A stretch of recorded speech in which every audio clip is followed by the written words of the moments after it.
with a card like Emery, you can find ways to generate a ton of mana, potentially infinite mana with multiple Mox Ambers in your graveyard. Once you have infinite mana, you can go through your deck and then eventually kill them with Jace, Wielder of Mysteries.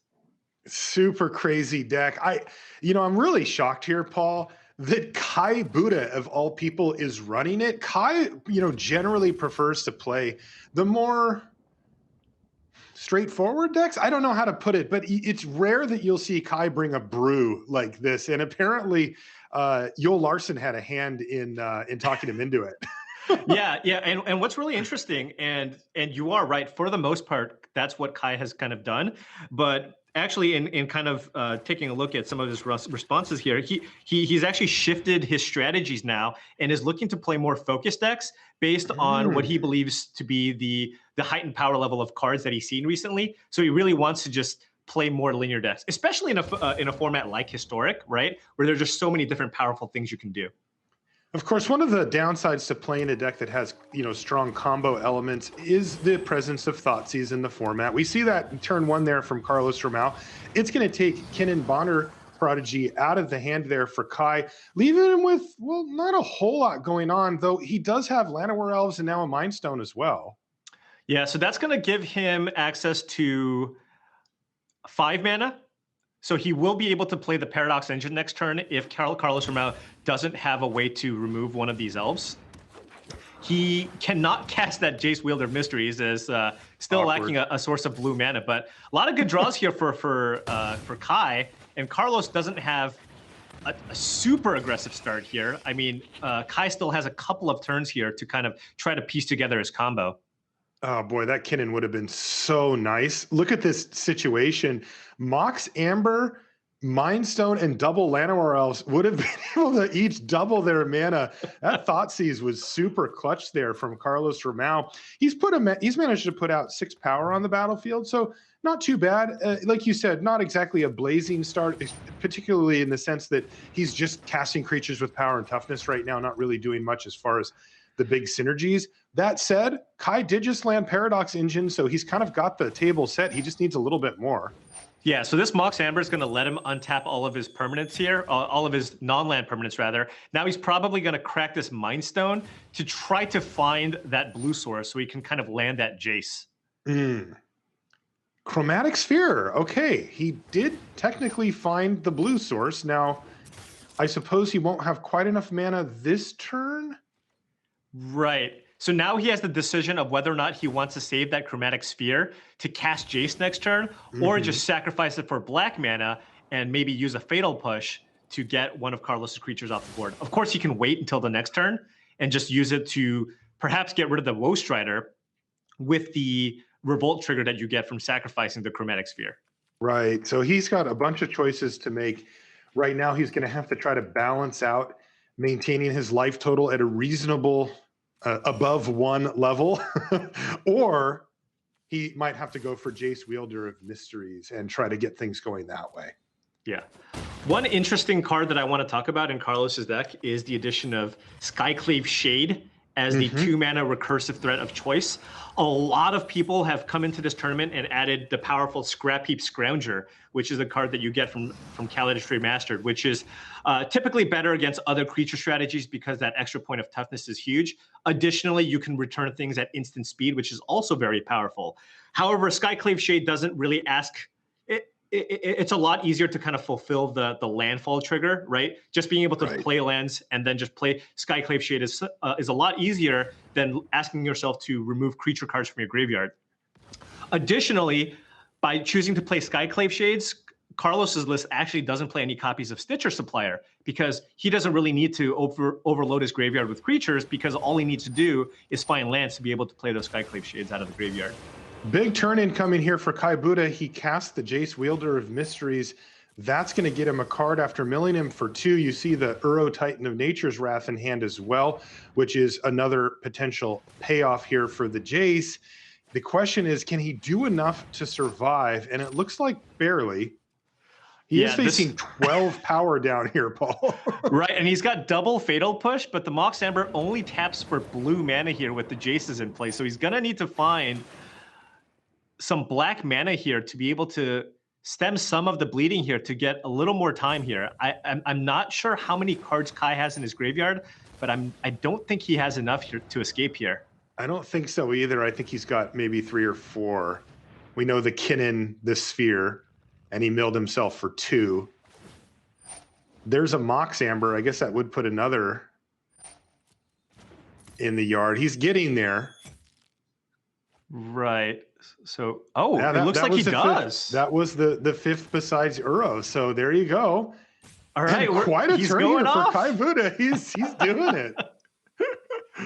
Oh boy, this deck is really something else. So he'll get an Uro now. If you get to untap with Paradox Engine, he's got 3 non-land mana sources on the battlefield. Every time he plays a spell, he gets to generate 3 mana back.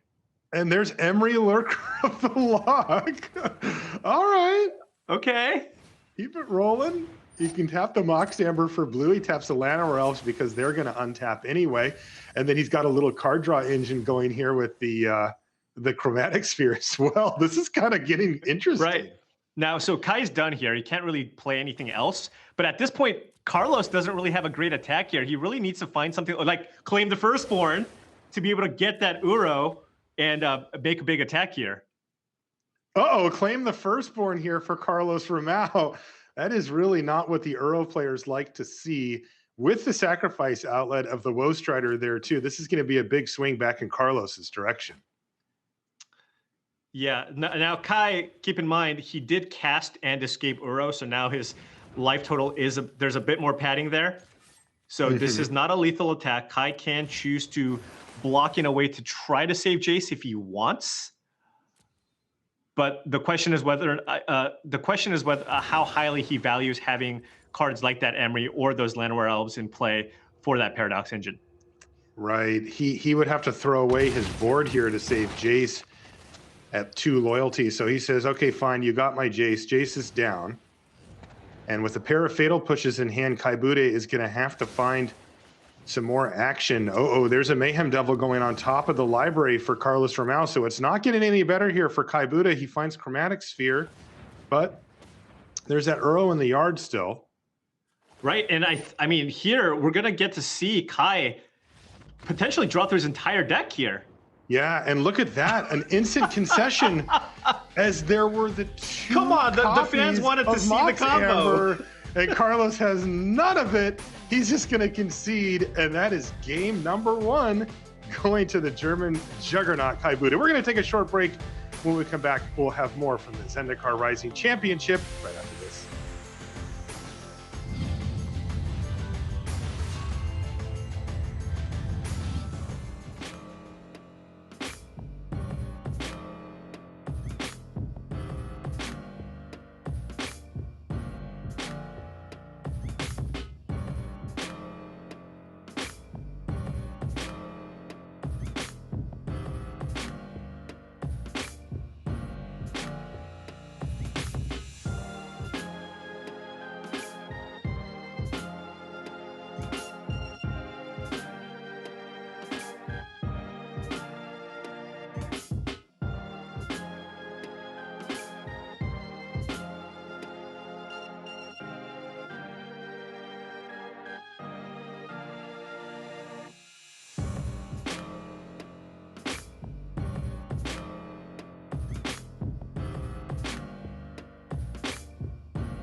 And welcome back to coverage here at the ZNR Rising Championship. Marshall Sutcliffe with Paul Cheon, and we're into sideboarding here, Paul. Paul, what happened at the end of that game there? Can you run us down how that worked? I know some people in chat were going, "Wait, what just happened?" Yeah, so Kai was basically able to set up an infinite loop there, where every time he casts a spell with Emery, he generates 3 mana off the 2 Llanowar Elves and the Mind Stone. Additionally, when he was playing the Chromatic Sphere out of the graveyard, he is now able to basically draw through his entire deck, because every time he plays a spell, Emery also gets untapped. So basically, every single time Chromatic Sphere was cast, he was netting 2 mana and drawing a card, and you just do this over and over again until you kill your opponent with Jace. That's really sweet. Yeah. So Carlos knew what was up there. But after sideboard, things certainly get a lot better here for Carlos. As you can see, he gets to bring in an additional copy of Thoughtseize to try to break apart the combo. But most importantly, you're going to see those 2 copies of Bedevil and a Braid come in to try to shut off the Paradox Engine combo. Yeah, I wonder how fragile this is, right? Because when you look at different combo decks, there's usually 2 different types. There's ones that are kind of all-in dedicated combo, and then there's ones that have a fallback plan, or kind of are a little bit more in the middle, where they kind of have an "oops, I win" type scenario. And it feels like Kai's deck is sort of in between those, right? Like it definitely is playing spells that can do things that aren't combo, but also really does seem to have a hard time actually winning a game without putting together some piece of the combo like we saw there. So I'm curious to see how disruptible it was. Remember, there was a Thoughtseize there on turn 1 from Romao, which really did set back Kai quite a bit. Yeah, I think the plan B that this deck has, I mean, a lot of decks have this as a plan B, but the plan B is Uro, right? Mm-hmm. If you can't manage to put all the pieces together, or if your opponent has a lot of disruption, ultimately you can still win the game with Uro. But Kai's primary strategy here is to try to put the combo pieces together, and he has some added redundancy in his deck to get back some cards that he might lose with cards like Bala Ged Recovery and also Tamiyo, Collector of Tales. All right, well, let's see what happens here. A mulligan now from Kai. Didn't have access to green mana on that opener, and has decided, yeah, no, I can't do it. Going to send it back for a 6. But it looks like Kai's found a keeper here. Yeah, this hand is... yeah, it looks like a turn 2 Emery hand there, so that's nice. What about on the bottom part of the screen there? That's quite a few lands, and then I see a Claim the Firstborn, a Bedevil, and a Priest for Carlos.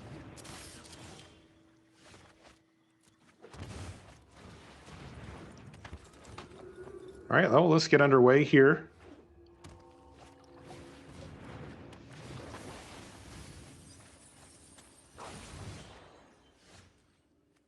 And there we go. So Priest of the Forgotten Gods as a 1/2 facing down Emery as a 1/2. Ooh, but there's an Abrade to take care of Emery straight away here for Carlos Romao. Just get that thing off the battlefield. Yeah, but Carlos with not a whole lot of pressure here. So Kai looking totally fine here. Running out an Uro this turn. And just kind of continuing to develop his board. So Carlos wants to find something here to at least pressure Kai a little bit.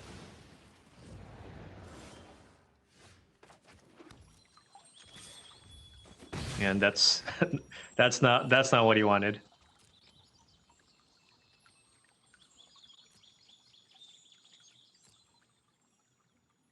Kai taking a look at what looks like a bunch of good options here. You see the Jace, Wielder of Mysteries in hand. There's also Uro ready to come out of the graveyard already. Yeah, I think the thing Kai might be concerned about, though, is just the existence of Claim the Firstborn. And so probably just trying to find potentially a better spot here for Uro. Meanwhile, a Jace here, the only way you can get punished by playing out a Jace here is if your opponent has a Bedevil. That's basically the only clean answer that Carlos could have. And that, even then, it's not really that bad, right? Because Kai just got a card back from that Jace anyways. Right, 2 for 1 effectively for Kai Budde there, as Carlos Romao does have the Bedevil, fires it off. Skyclave Shade off the top of the library is at least going to give Carlos a little bit more pressure on the battlefield, but it's going to leave him with just 2 copies of Claim the Firstborn, so not a whole lot going on in hand. Ooh, another Emery off the top there for Kai. Yeah, so Kai now can play an Emery and an Uro this turn, or get that Kinnan out there. Although the Kinnan doesn't do a whole lot right now because Kai doesn't have any sources of non-land mana production. I guess the chromatic sphere technically counts, Right. Well, but Kinnan not gives repeatable. yeah. So Kinnan gives you mana for whenever you tap a non-land permanent for mana, Uh-huh. and I believe with the chromatic sphere you're just sacrificing it for mana. Oh, is that right? Oh, interesting. I assumed that you would get the one extra. Wow, by the way, the amount of mana that this deck from Kai can put on is insane. Yeah, Like not just on the infinite end of things, but just like this is a normal game, and Kai's just dumping it on the battlefield here. Yeah, I mean, if you look at the cards in the deck, it's essentially just a Sultai ramp deck, right? You've got Llanowar Elves, Mind Stone, and Uro, and also Mox Amber. So just lots and lots of ways to really try to turbo out that Paradox engine. Well, here we go, all in on Claim the Firstborn, and that's going to steal Uro and start slamming. This is a game plan. You see the Mayhem Devil there as well. And of course, Priest of the Forgotten Gods, able to take care of Uro, send it back to the graveyard, at least temporarily. Yeah, that was a big swing. That's kind of how it needed to go here for Carlos Romao, right? With the 2 Claim the Firstborn in the opening hand. You know, he almost wanted to see Uro on the other side of the battlefield. I also want to note that Mayhem Devil is actually a very, very annoying card in this matchup, because part of what Kai wants to be doing when he combos off is cycle through all of his chromatic spheres to draw through his deck, or play a bunch of Mox Ambers, which also requires you to sacrifice Mox Ambers to kind of get that chain going. So if Kai wants to truly combo off and go through his entire deck, he's going to need to find a way to deal with that Mayhem Devil first, or he's just going to get pinged to death by all the sacrifice triggers. Emery Lurker of the lockback on the battlefield here for Kai.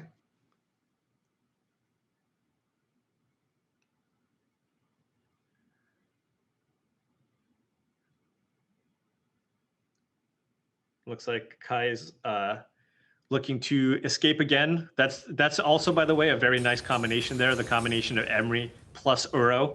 Right. Just a way to turbocharge your graveyard, giving you the ability to escape Uro on turn 4 quite often.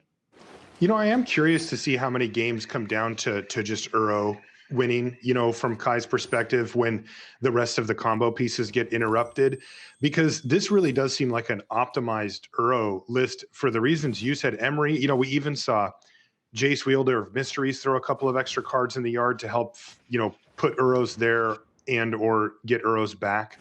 Here's that second Claim the Firstborn. This is a huge swing. Yeah, this is an attack for... Safe to assume a chump block is needed here? No, I think this is lethal here. So you're going to sacrifice Woe Strider and a token from the Priest of the Forgotten Gods. And that's going to basically get the Emery off the battlefield, attack with everything. So this should be enough. So wow, Carlos able to amass this kind of pressure out of basically nothing, right? I mean, he had just the Priest of Forgotten Gods attacking for 2 straight turns, and all of a sudden, I mean, Kai just losing to his own Uro here. Right, twice. I mean, that was the 2 copies of Claim the Firstborn, stealing Uro on back-to-back turns. And that's the reason that Carlos Romao was able to win. Kind of funny because, Kai knew, right? You called it early, Paul, where you said he's deciding between casting Uro, which is kind of the default early play, or running out at Jace. Decided to go with the Jace, perhaps to play around the Claim the Firstborn a little bit. But at some point, you have to do something. And Kai put Uro on the battlefield twice there and had it stolen both times. And that ended up being plenty enough for Carlos Romao to get the job done there in game number 2. That's going to force a game number 3 between these 2 players. We're watching historic here in round number 1 of the Zendikar Rising Championship. If you're just tuning in, welcome. We're happy to have you along. And we've got kind of a doozy here. Carlos Romao is playing just straight Rakdos sacrifice there on the bottom part of your screen. But Kai Budde, at first blush, you might be, Kai's on Sultai. Okay, that makes sense. It's one of the better decks. No. Sultai Paradox Engine. You did read that correctly. This is a combo deck that has at least some elements of a value shell as well. So really interesting to see how it's played out, as this is not one of the top decks in the format. And Kai's one of only a couple of players playing it in the field this weekend. Yeah, no, definitely. And I will say there is some value to just playing a relatively unknown deck. I bet there are going to be plenty of instances, maybe not specifically Carlos Romao as he's a seasoned pro, but there are just going to be plenty of instances where you're not going to be exactly sure what to do in this matchup, just because, well, people just haven't seen this deck very much. And there's that turn to Emery.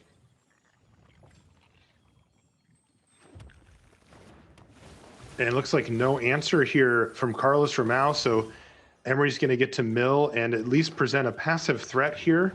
And there's Priest of Forgotten Gods before passing the turn back, so Kai gets to untap with Emery, Lurker of the Lock. Yeah, and Kai really wanted to find some mana sources here.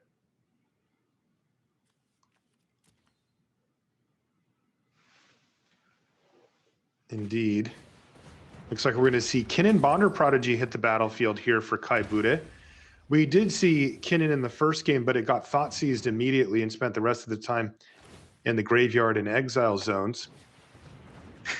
And there's a Mind Stone. Oh my goodness. And a Sphere. What a turn here for Kai Budde. Oh, and no more real interaction. Carlos is going to have to wait another turn unless sacrificing yeah, okay, going to have to just go for Priest of Forgotten Gods and make Kai choose between these two powerful creatures, which one he'd like to choose. Yeah, so the Kinnan means that he has access to 6 mana next turn. So that would allow him to just slam a Sky Sovereign here just to get Priest of Forgotten Gods off the battlefield. So might want to just do that.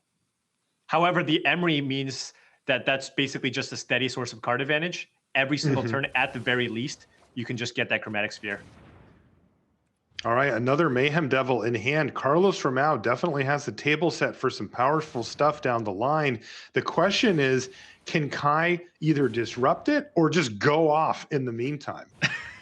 Yeah, I mean, these Mind Stones are basically mana neutral right now. If you just spend 2 mana to cast it, all of a sudden they tap for 2 mana. So, yeah, this is a huge turn. I mean, just look at this board now. Turn. Kai has cast 3 spells on back-to-back turns, including Sky Sovereign, and Kinnan's even getting in the red zone. Very nice there from Kai Budde. But this could be a big turn going back, as now we're going to start to see Carlos Romao build out some really powerful stuff going forward. Yeah, so Carlos right now really just wants to get that Kinnan off the battlefield because you don't want the crew on the Sky Sovereign. So yeah, I think he was going to run out the Woe Strider, steal Kinnan attack, and then sacrifice it here to just prevent any more mana shenanigans here from Kai.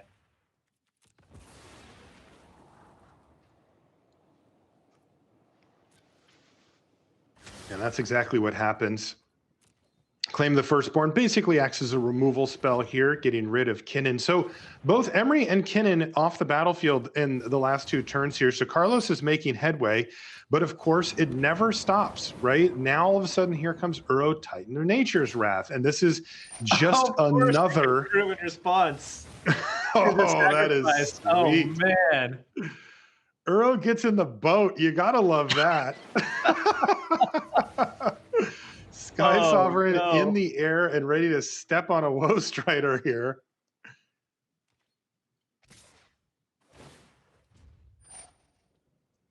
And there it is. Sky Sovereign Console Flagship hits the red zone. It could do 3 damage to a creature, a Planeswalker. This time it's going to be Woe Strider, and it looks like Carlos is going to go ahead and sacrifice the goat there as well. I needed the braid now. Right. I think I don't need the switches of it anymore. Yeah, this is a deck that was developed by Yoel Larson, who actually talked Kai into playing it. Yoel's been developing it over the course of the last couple of weeks. He just told me in chat. So very cool deck. It is an awesome deck, I will say. It really is. It's hard to figure out what to make of it. Right. But the fact that Kai picked it up, right, it really does say a lot. Like this is outside of what I would expect from Kai Budde. Like he must really feel strongly that this deck has really got something going for it. Yeah, and I mean, this game is going to be over fairly soon if Carlos is just unable here to find a Claim the Firstborn or a Bedevil to get that Uro off the battlefield, because it looks like Kai's going to escape it here.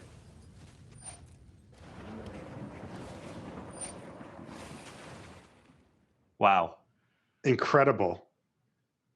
And look at that, the Fatal Push off the top as well, which also could come in handy at some point here.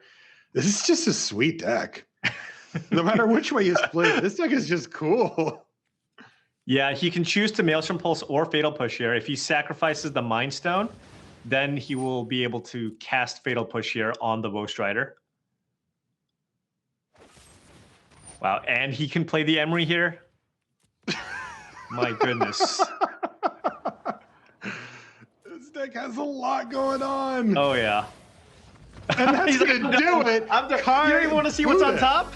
He doesn't even care. He's just going to scoop it up. And that is round number 1 going to Kai Budde. Incredible.